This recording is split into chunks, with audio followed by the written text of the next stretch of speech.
Hi, I hope you're all doing good. I hope you're all washing your hands and keeping social distancing, but that doesn't mean that we don't get to do music. I'm glad to be back here with you. We're going to start a new topic, which is how to read music notes.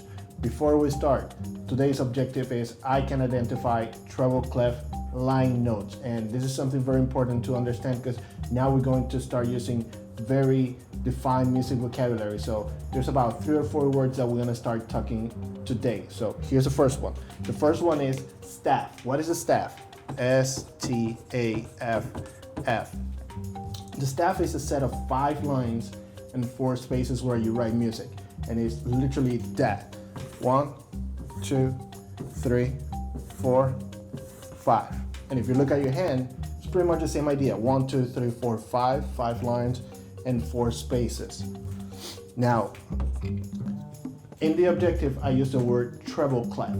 The treble clef is a symbol that is used for instruments or sounds with high pitch. Let's say a guitar, a trumpet, a clarinet, a saxophone. Those are instruments that are high pitch, and they are read with a symbol called the treble clef, which looks like this. That is a treble clef.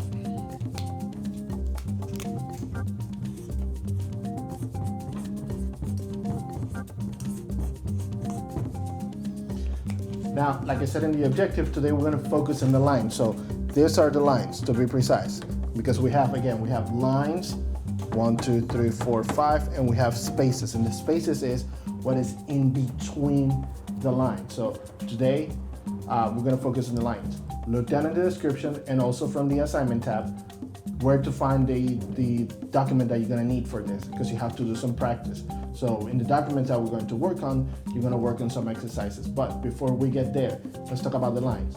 5 lines, and I'm going to make it very simple.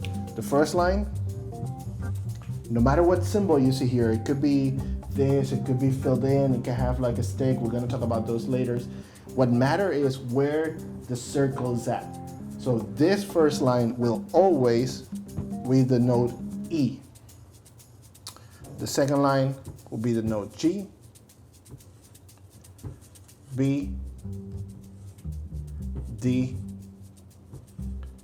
and F. So again, if we go over our lines and if you look at your hand, E, G, B, D, and F. There are ways that you can learn it, right? Let's say that you think of a phrase, every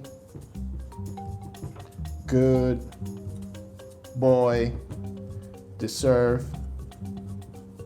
fudge,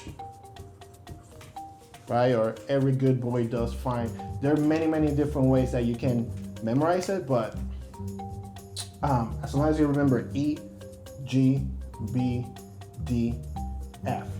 Okay, so here's how it goes. This is very similar to what you're gonna see on your worksheet. Our worksheet does not have the little lines underneath, but you're gonna write the letters right under each circle, just so we're not confused that this looks different. It's the same idea. It does not have the lines. Do you wanna write the lines under there? Doesn't matter, go for it. Now, this first note is in the first line, right? So if we go back to our staff cheat sheet, we know that this is the letter E. So I know that this one here is E. Now the next one is on the second line, so you count from the bottom up. 1, 2. Okay, so I know 1, 2. All right, so this is the letter G. Now some people might think that you have to do the order, because so E, G. Okay, so this one must be B, but it's not.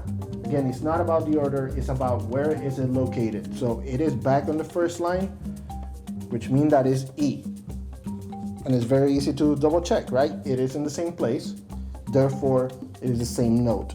Now this note here is in the third line, 1, 2, 3. So I'm going here, 1, 2, 3.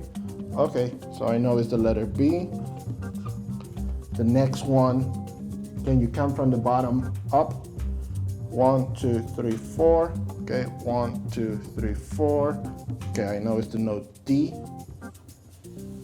Second line, 1, 2. Okay, I know it's the note G. And lastly, the fifth line, I'm sorry, 1, 2, 3, 4, 5. I know is the note F. So in your assignment, print the page, take a picture, email it to me. If you have any questions or feel kind of lost how to do this, feel free to shoot me an email.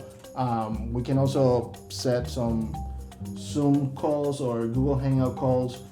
We can figure that together. I hope you're doing well. Wash your hands, flatten the curve. Be safe. I'll see you next time.